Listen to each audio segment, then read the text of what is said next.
Environmental issues के PYQs उसको continue करते हैं। 50th क्वेश्चन क्या बोल रहा है, maximum bio concentration of pesticide residues is usually found in birds that exclusively feeds on fishes. तो हमें पता है कि बायो कंसंट्रेशन ऑफ पेस्टिसाइड्स में क्या होता है, बेसिकली DDT यूज़ होता था पहले जब भी टाइम पूछा गया था। तो DDT हमें अगर बर्ड्स में पाया जाए तो वो क्या खा रहे हैं, बेसिकली फिशेस खाएंगे, तो उसमें अंदर DDT का कंसंट्रेशन ज़्यादा रहेगा। तो the following organism is likely to have more concentration of DDT in its body. DDT सबसे ज़्यादा टॉप कार्निवोर में रहेगा आपका, जैसे कि हमारे बर्ड्स जैसे कि टॉप कार्निवोर है तो उसके पास ज़्यादा कंसंट्रेशन ऑफ DDT रहेगा। तो option number C would be the correct answer over here. Next is DDT is a non biodegradable pollutant. Biodegradable है क्या, not a pollutant and antibiotic, ये तीनों ही रॉन्ग है। It is a non biodegradable pollutant, तो option number A would be the correct answer. Next is sudden mass killing of fishes is likely in. Sudden mass killing of fishes is likely in mesotrophic lake, salt lake, oligotrophic lake, eutrophic lake. Maximum killing eutrophic lake में होगा, तो 54 का हो जाएगा option number D आपका। Okay, next क्या बोल रहा है, which of the following insecticide is more stable in its environment. More stable in the environment, सबसे ज़्यादा स्टेबल कौन है, which of the following insecticide is more stable. The stable form is DDT, ये अभी पढ़ा हम लोग ने, it is a non biodegradable pollutant, तो मोर स्टेबल यही हो जाएगा। A warm ocean surge of the Peru current recurring every 5 to 8 years or so in East Pacific or South American is widely known as, आपका कौन सा effect, it is El Nino effect. ये पहले पढ़ा जाता था बट अभी नहीं है, अभी एनसीईआरटी में नहीं है, तो you can neglect this question. Which of the following organism is use as a indicator of water quality. Water quality के लिए आपका इस्टीरिशिया यूज होगा, ज़्यादा इस्टीरिशिया मतलब वो पॉल्यूटेड है, तो option number C would be the correct answer. Phosphate pollution is caused by phosphate rocks only, agriculture fertiliser only, sewage and phosphate rocks, agriculture fertiliser and sewage, तो ऑप्शन नंबर सबसे best हो जाएगा D। Sewage में भी पाया जाएगा phosphate और cultural fertilisers में तो होगा ही। Sewage drained into fresh waters bodies kill fishes because excessive carbon dioxide is added, नहीं। It gives off bad smell, नहीं। It removes food eaten by fish, नहीं। It increases competition with fishes for dissolved oxygen, yes। जो organic matter sewage है उनकी वजह से क्या होता है, बैक्टीरिया उनके ऊपर काम करने के लिए उसको ऑक्सीजन चाहिए, तो डिजॉल्व ऑक्सीजन कम हो जाता है और कॉम्पिटिशन होता है, तो उसकी वजह से डिजॉल्व ऑक्सीजन कम होता है, उसकी वजह से फिशेस किल हो जाता है। Okay, when a huge amount of sewage is dumped into river, it's BOD will, BOD क्या हो जाएगा, इंक्रीज हो जाएगा। अगर आपको पूछा जाएगा इट्स DO विल मतलब डिजॉल्व ऑक्सीजन डिक्रीज हो जाएगा, तो 60 का हो जाएगा आपका A। नेक्स्ट क्या है, the Minamata bay Japan, the animals which remain free from the Minamata disease. Minamata disease क्यों होता है, Minamata disease is caused by mercury toxicity. Mercury का लेवल बहुत ज़्यादा हो जाता है तो उसको मीनामाता डिजीज हो जाएगा। तो पिग्स, डॉग्स और कैट्स को मीनामाता होता था, रेबिट्स को नहीं होता था, तो ये अभी के इसके लिए नहीं है। हाईएस्ट DDT% शाल अकर इन आपका बर्ड्स में हो जाएगा, क्योंकि बर्ड्स फिश को खाएंगे, तो 62 का B would be the correct option. Disease caused by eating fish found in water contaminated with industrial waste having mercury is Minamata disease, अभी मैंने जो बोला। Okay, drawback of DDT as a pesticide is it's become ineffective after some time. It is less effective than others. It is not easily rapidly degraded in nature. यही है drawback, क्या है उसका, ये है कि it is not easily degraded, तो 44 का हो जाएगा, 64 का हो जाएगा आपका option number C। Fish die in a water body polluted by sewage due to pathogen reduced oxygen. Clotting नहीं होता है, फिर फाउल स्मेल भी नहीं, इट इज रेड्यूस्ड ऑक्सीजन, तो 65 का हो जाएगा C। नेक्स्ट क्वेश्चन क्या है, largest amount of fresh water is found in आपका पोलर आइस एंड ग्लेशियर। अभी इसके जैसे क्वेश्चन एक किया था हम लोग ने। Water is a resource non degradable, non maintainable, degradable, maintainable, renewable, non renewable. It is a degradable and maintainable, तो 67 का हो जाएगा। वेट, डिग्रेडेबल मेंटेनेबल नहीं, it is a renewable resource. What is a dash resource, renewable resource है। Okay, next है 68th question करते हैं, जो कि कौन सा टॉपिक बेस्ड है, solid state, agrochemical and radioactive waste, मतलब लास्ट टॉपिक के ऊपर बेस्ड है। जो the following is innovative remedy for plastic waste, electronic precipitator, burning in absence of oxygen, फिर burning 500 metre deep below the soil, it is for radioactive waste. ये जो बोला है इन लोग ने वो रेडियोएक्टिव वेस्ट के लिए है। फिर इलेक्ट्रोस्टैटिक प्रेसिपिटेटर, ये तो स्टेट पर्टिकुलर मैटर के लिए है। फिर burning in absence of oxygen, ये तो आपका है नहीं, roasting calcination. Polyblend is the best solution for plastic waste, और इसे कितने, और ये अहमद खान ने चालू किया था, वो जो एनसीईआरटी में दिया है पूरा paragraph. Okay, which are the following is the most suitable for disposal of nuclear waste. Which are the following is most suitable, जो मैंने इधर बोला बरिंग इन 500 मीटर डीप, तो bury the waste in a Antarctic ice cover, dump the waste within the rocks deep where, under a deep ocean, bury the waste within the rock deep below the earth surface. Option number D would be the correct answer. इन लोगों ने क्या बोले, ocean के अंदर deep कर दो, नहीं, ocean के अंदर और एंटार्क्टिका आइस कवर के ऊपर कर दो, ओशन के अंदर डीप करोगे तो वाटर में लीक हो जाएगा, आइस कवर के ऊपर वापस में वाटर में लीक हो जाएगा. Shoot in the waste, shoot the waste into space, ये भी नहीं है, ये स्पेस डेब्रिस में ऐड हो जाएगा और कुछ नहीं. Polyblend, a fine powder is of recycled modified plastic, has been proved to be a good material for making plastic sacks, use of fertilizer, construction of road. Polyblend. Which of the following statement is wrong in case of Bhopal gas tragedy? Okay, Bhopal gas tragedy में क्या हुआ था? Methyl isocyanide gas was leaked, correct है. Thousands of human died, correct है. Radioactive fallout of engulfed Bhopal, radioactive fallout engulfed Bhopal. It took place at the night of December 2 and 3rd of 1984. तो option number इसमें सबसे best क्या हो जाएगा आपका, which is wrong बोला है ना, तो it is radioactive followed engulf Bhopal. पूरा एनगल्फ मतलब क्या, मतलब पूरा डिस्ट्रॉय नहीं कर दिया, बाकी सब ट्रू है. डाइड हो गए बहुत सारे जन, मिथाइल आइसोसाइनेट हुआ था, ये तारीख भी ठीक है. Okay, the renewable exhaustible natural resources, renewable होना चाहिए और एग्जॉस्टिबल भी होना चाहिए. तो ऐसा कौन सा रिसोर्स है, coal, mineral, petroleum, forest. Forest is a renewable होगा और एग्जॉस्टिबल भी होता है. फॉरेस्ट एग्जॉस्ट भी हो सकता है क्योंकि हम लोग ज़्यादा डिफॉरेस्टेशन करेंगे तो, और रिन्यूएबल भी हो सकते हैं जब अगर फॉरेस्टेशन मतलब रिफॉरेस्टेशन, एफॉरेस्टेशन करेंगे तो. कोल, मिनरल्स और petroleum, these are non renewable resources. Now recently government of India has allowed mixing of alcohol in petrol. What amount of alcohol is permitted for mixing in petrol? कितना amount permit किया? It is 5% of ethanol. मतलब इन लोग alcohol specifically ethanol की बात कर रहे हैं, ethanol की बात कर रहे हैं हम लोग. ओके, नेक्स्ट बोलते हैं हम लोग. In 1984, Bhopal gas tragedy took place because of methyl isocyanate. It reacted with ammonia, reacted with CO2, reacted with water. It reacted with water. Okay, ये आपको अगर पता रहेगा तो अच्छी बात है. Now, at present, the most significant cause of dwindling biodiversity is probably. Dwindling biodiversity का सबसे ज़्यादा कारण क्या है? नहीं, ये तो easy है, मैं इसको कट नहीं कर रहा हूँ. ये क्वेश्चन आपको अटेम्प्ट करना है. ये क्या है? डिटोरेशन ऑफ ओजोन लेयर नहीं, destruction of habitat, biological magnification of DDT, global warming. It is most probably due to आपका डिस्ट्रक्शन ऑफ हैबिटेट, मतलब डिफॉरेस्टेशन. डिफॉरेस्टेशन के वजह से आपका बहुत रैपिडली बायोडाइवर्सिटी खत्म हो रहा है. ओके, फिर gas release during Bhopal gas tragedy was methyl isocyanide. The worst environmental hazard were created by accidents in nuclear power plant and MIC gas tragedy, मतलब methyl isocyanide gas tragedy respectively in. Methyl isocyanide तो भोपाल में हुआ था इन 1984. तो ये तो अगर पता नहीं है, एनवायरमेंटल हैजार्ड इन न्यूक्लियर पावर प्लांट, ये यूक्रेन का 1986 में, ये पता नहीं है तो भी भोपाल 1984 में हुआ था 2 और 3 दिसंबर के बीच रात में, मतलब 2 की रात को 3 दिसंबर के सुबह, ऐसा बोल सकते हैं आप. तो आपको इस बेसिस पे भी ये हो जाएगा. River water deposits, loamy soil, laterite soil, alluvial soil and sandy soil. अभी ये आपको याद करने की कोई ज़रूरत नहीं है, it is alluvial soil. Domestic waste constitutes non biodegradable pollution. Domestic waste, biodegradable pollution, effluents and air pollution. It consist of biodegradable, क्योंकि डोमेस्टिक वेस्ट में क्या आएगा आपका, भाजी पाला का जो भी छिलका रहेगा, कवरिंग रहेगा, seeds and all, paper wrapper रहेगा. मोस्ट प्रोबेबली मतलब majority of time it is biodegradable only. फिर नेक्स्ट टॉपिक है कि green house effect, deforestation, afforestation, ये टॉपिक है. Dobson unit is used to measure the thickness of ozone. Okay, snow blindness in Antarctic region is due to inflammation of cornea due to high dose of UVB, high reflection of light from snow, damage of retina caused by infrared rays, freezing of fluids in the eyes by low temperature.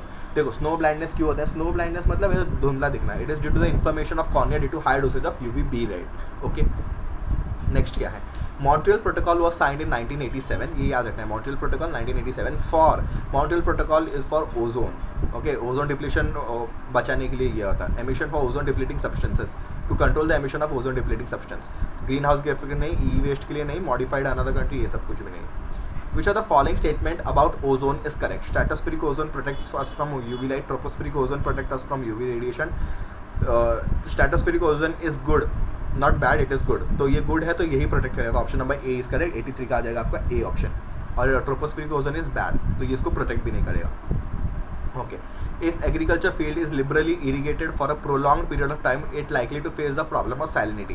अगर बहुत देर तक उनको पानी देते रहे without, मतलब उसका irrigation facility, मतलब पानी दे रहे हैं और उसका पानी किधर जाने की सुविधा नहीं कर रहे और पानी वाटर लॉग हो रहा है, वाटर लॉगिंग कंडीशन हो रहा है, तो आपके जो भी खेत है उसमें सॉलिनिटी पड़ जाएगा. तो option number A would be the correct answer. Which of the following protocol did aim for reducing emission of CFCs in the atmosphere. देखो CFC किसको डिस्ट्रॉय करेगा, CFC will destroy the ozone. तो ओजोन डिप्लीशन के लिए एक ही law है, Montreal protocol. तो option number A would be the correct answer. Next is which of the following pair of gases is mainly responsible for green house effect. Green house effect के लिए कौन कौन responsible है? Green house effect के लिए carbon dioxide और methane. Carbon dioxide तो major gas है कंट्रीब्यूटिंग, और मीथेन भी आ जाएगा। ओके, तो option number D would be the correct answer. Next is match the following column 1 and column 2। Okay, देखते हैं कॉलम 1 कॉलम 2 में क्या दिया। Eutrophication, sanitary landfill, snow blindness, jhum cultivation. Jhum cultivation leads to deforestation, shifting cultivation भी बोलते हैं, मतलब एक जगह पे उन लोग खेती करेंगे, बाद में उसको जला के चले जाएंगे आगे, ऐसे जगह जगह जगह उन लोग करेंगे, तो इट लीड्स टू डिफॉरेस्टेशन। तो डी का आ जाना चाहिए 2, तो डी का 2 मेरे को 2 ऑप्शन में दिख रहा है। फिर यूट्रोफिकेशन, ओके देखो स्नो ब्लाइंडनेस, यूवीबी रेडिएशन अभी हम लोग ने पढ़ा, सी का आ जाएगा 1, तो ऐसा ऑप्शन नंबर डी में ही दिख रहा है, तो 87 का हो जाएगा डी ऑप्शन। बाकी देख लो, ए का 3 आ जाएगा, nutrient enrichment, sanitary landfill, waste deposit. Okay, in stratosphere which of the following element act as a catalyst in degradation of ozone and releasing of molecular oxygen. Releasing of molecular oxygen और जो catalyst जैसा काम करता है, that is chlorine. अगर chlorine भी नहीं है तो इट इज क्लोरीन रेडिकल। तो option number B would the correct answer. Mostly chlorine radical is the most important catalyst. Okay, world ozone day is, अगर आपको याद है तो आप मार्क कर सकते हो, नहीं है तो भी छोड़ सकते हो, it is 16 September is a world ozone day. Joint forest management concept was introduced in India during the period. Again these are, देखो ये तो इकोलॉजी वाला पार्ट है ना, बेसिकली इकोलॉजी वाला पार्ट, बायोडाइवर्सिटी और एनवायरमेंटल इशूज सिर्फ और सिर्फ मेमोरी बेस्ड है, उस पर आपको कुछ भी आपको एक्सप्लेनेशन नहीं है। इसलिए आप देख सकते हो कि मैंने 11 मिनट में कितने MCQs कर लिए, 51 से लेके 90 तक हो गया, 40 MCQs हो गए हैं अब तक 11 मिनट में। ओके, मतलब 1 मिनट में हम लोग 4 MCQ कर रहे हैं, इतने स्पीड में चल रहा है, क्योंकि it is purely data based है और कुछ नहीं है। तो जॉइंट फॉरेस्ट मैनेजमेंट 1980s में यूज़ हुआ था, मतलब इम्प्लीमेंट हुआ था in India. Depletion of which gas in atmosphere can cause incidence of skin cancer. Skin cancer मतलब यूवीबी रेडिएशन पड़ रहा है तो स्किन कैंसर होगा, और उसको प्रोटेक्ट कौन कर रहा है? ओजोन। तो depletion of which gas? Ozone would lead to skin cancers. UN Conference of Parties on the Climate Changes in 2011 was held at, again आपको प्लेस पता रहेगा तो it was held at South Africa.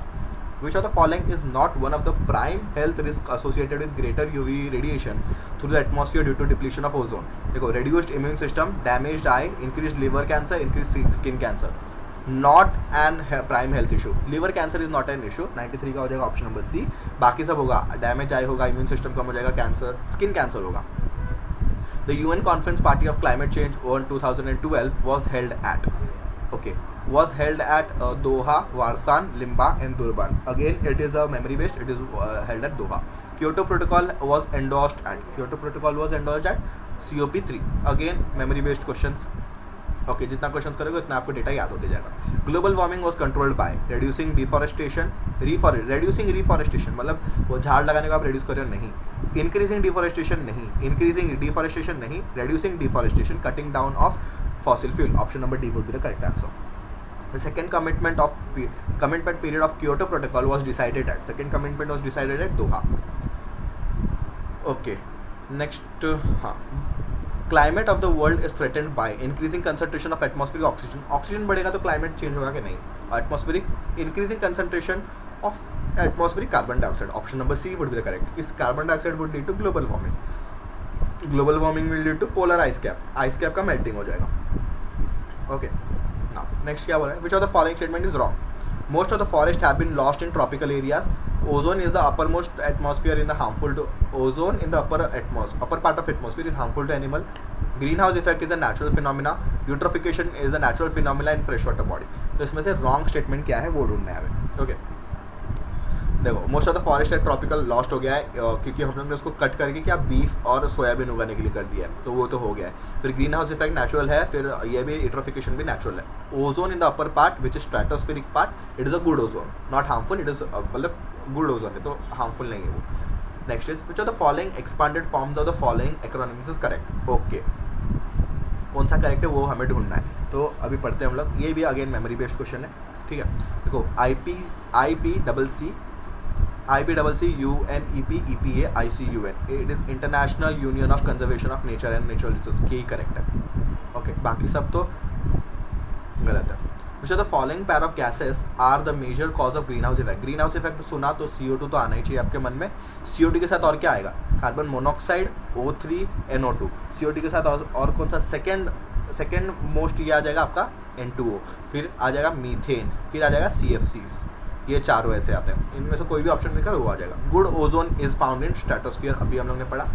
The two gases making highest relative contribution in green house effect, again CO2, N2O, और ये दो भी है, ये भी याद रखना, मीथेन और CFCs। Global agreement in specific control strategies to reduce the ozone depleting substance, reduce the release of ozone depleting substance was Montreal Protocol. Again, Montreal Protocol is for ozone protection. तो ozone protection कैसे होगा, ozone depleting substance के emission को कम करके। Montreal Protocol aims in, ozone कहाँ दिख रहा है, reduction of ozone depleting substance. Chipko movement was lost for the protection of forest, 106 का आ जाएगा A.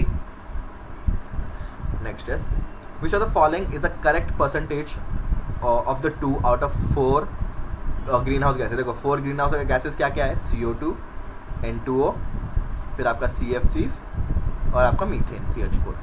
ओके, CFCs देखो मीथेन, इनका कंट्रीब्यूशन सबसे ज़्यादा, मतलब किसका कंट्रीब्यूशन उन्होंने सही दिया। देखो CFCs का है 14%, मीथेन का है 20%, सबसे ज़्यादा आएगा आपका इसका, सबसे ज़्यादा आना चाहिए CO2 का, उसके बाद आना चाहिए N2O का। इसका ये 14 या 20 कहाँ दिख रहा है, 14-20, option number A is correct. CO2 का 40%, CFC का 30 नहीं है, CO2 86% और ये 6%, इतना ज़्यादा नहीं है ये, तो option number A is correct हो गई। Montreal Protocol which calls for an appropriate action for ozone protection was passed in 1987। अभी हम लोग ने एक क्वेश्चन में बोला था, क्वेश्चन जब भी उसमें दिया था कि Montreal Protocol was passed in 1987, मैंने उधर ही बोला था कि आपको याद रखना है, तो यही आ गया काम। Identify the correctly matched pair, Basel Convention, Kyoto Protocol, Montreal Protocol, Ramsar Convention।